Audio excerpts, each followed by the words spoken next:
Oh, hi. Welcome to Sage and Brush Watercolors. I'll be right with you. I just want one more brush to clean.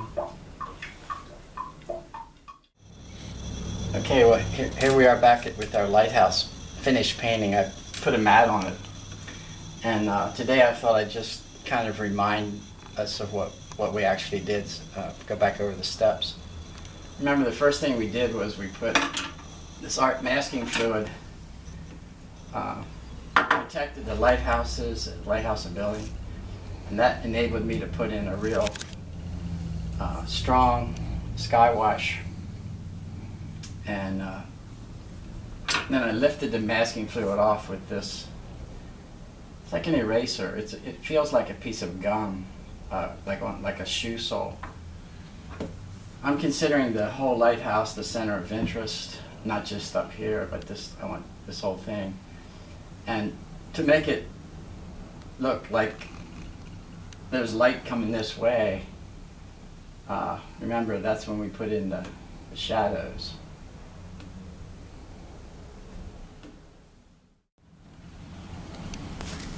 Okay, one thing I want to call to your attention in terms of why I did what I did compositionally.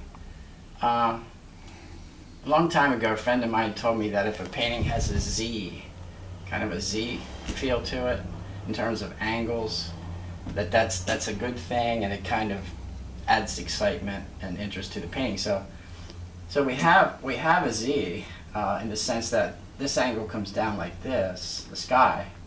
I did that intentionally. All the clouds go this angle this way. And then you have these angles of the roof here, this line. There's the little hint of a railing here, the tree line here. So you have this angle, then this angle, and then we're coming off with this angle again. So it's this way, this way, this way. Also, this is a good painting as a study in contrast. There's a contrast between softness, like the sky, and the hard of the lighthouse. There's contrast in terms of motion. The sky has a lot of movement to it. Even the way I applied the paint was just movement. Versus stillness. This is solid structure. There's contrast in terms of dark and light. Contrast man-made things versus nature.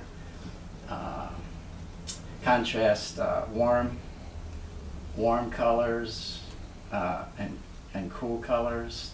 The yellow up here, the cool blue. Of course, the warm colors are the colors closest to the sun. Other contrasts would be well-defined areas versus just loose indication of foliage. And this painting, I don't consider, it's certainly not photorealistic. It's fairly representational. It looks like a lighthouse, but I would call it loosely representational. It's kind of a loose watercolor yet. Well, that finishes and concludes our lighthouse series.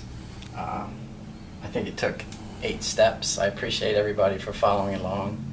I really do appreciate everybody for watching, and especially if you feel so inclined to click like or subscribe, that helps me.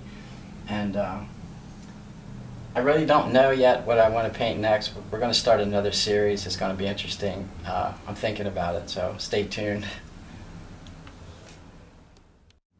Okay, today's memo. I just wrote this from my heart just before we started the video.